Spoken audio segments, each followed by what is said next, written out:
মহানগৰীৰ জালুকবাৰীত চাঞ্চল্যকৰ ঘটনা। জালুকবাৰী বাইপাছৰ এখন উৰণীয়া সেতুৰ ওপৰত সংঘটিত হৈছে এক অমানৱীয় ঘটনা। জালুকবাৰীৰ বাইপাছত ফল বিক্ৰী কৰা এজন ব্যৱসায়ীক এজন অচিনাকি মোবাইল বিক্ৰেতা ব্যক্তিয়ে 10 টকীয়া ORS খুৱাই অপহৰণ কৰাৰ এক গুৰুতৰ অভিযোগ উত্থাপন হৈছে।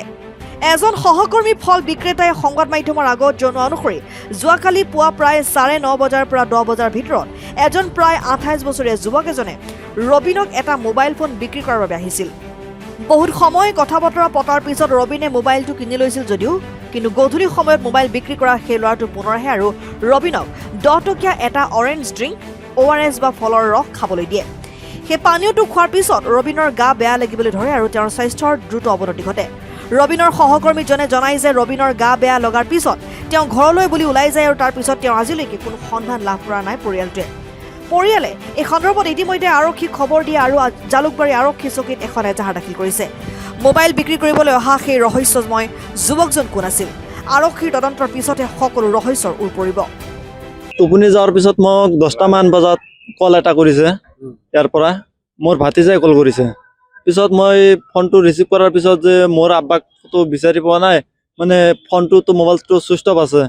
পিছত মই ফোন মাৰিলোঁ, ট্ৰাই কৰিলোঁ, মোবাইলখন চুইচ অফ।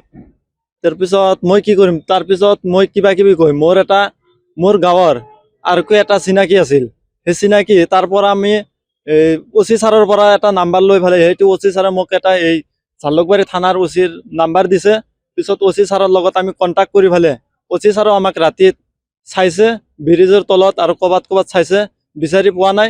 পিছত আমাক 4টা বজাত খবৰ দিছে OC ছাৰে যে তোমালোকে আহি যোৱা থানালৈকে। পিছত আমি এতিয়া আহিছোঁ থানাত, আহি পেলাই এখন এজাহাৰ দিছোঁ। জালুকবাৰীত 3 বছৰ ধৰি জালুকবাৰীত বেপাৰ কৰি আছে, ফল বেপাৰ কৰে। মোৰ ডাঙৰ ভাই নবীৰ আলী, ঘৰ কুৰিহামাৰী। এতিয়া কুৰিহামাৰীৰ পৰা আমি কুৰিহামাৰী গৰাখনীয়া হৈছে। গৰাখনীয়াৰ পিছত আমি ঘৰুৱাবাদ ঘৰ বনাইছোঁ। এইটো আমাৰ দলাল থানা পৰে, মোকালমা থানা পৰে, ডিষ্ট্ৰিক্ট নলবাৰী। 9:30লৈকে 10টা জেগা এটা ল'ৰাই মোবাইল লৈ আহিছিল। মোবাইল মোক কৈছে মোবাইলটো ল'বা না, মই বিপদে পড়ছো, মোবাইল নালাগে, মোক মোবাইল আছে। তাৰপিছত যিটো নোহোৱা হৈছে মানুহটা, তাৰপিছত গেছে সেইটো মোবাইল লৈছে, মোবাইলটা কিনি লৈছে। কিনিলে আধা ঘণ্টামান কথা পাতছে, সেই গুচি গেছে। গুচি যাওয়ার পাছত আকৌ গধূলি 6টালৈকে 6:30 বাজাইছে। এটা অরেঞ্জ লৈ আহিছে 10 টাকা দামের, সেই খাইছে। খাওয়ার পিছত মোক কৈছে মোক বেয়া লাগিছে, মোক রুমত যাব পাৰিম না নাপাৰিম। আমি কৈছে যাব পাৰবো নাকি? যাব পাৰিম, তেলে যাওক।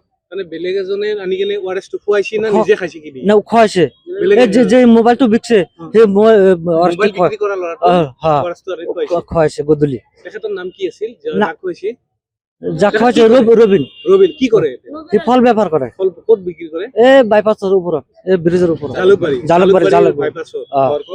ঘৰ ক'ত আছিল? নলবাৰী বুলি কয়। নলবাৰী। মানে ডেইলি ফল বিক্ৰী কৰে। সদায় আমি একলগে যিজন মোবাইল বিক্ৰী কৰিব আছে তেওঁ ক'ৰ পৰা আহিছে? সেইটো আমি ক'ব নোৱাৰো ক'ৰ পৰা। ক'বা বেলেগ জাগাৰ ল'ৰা।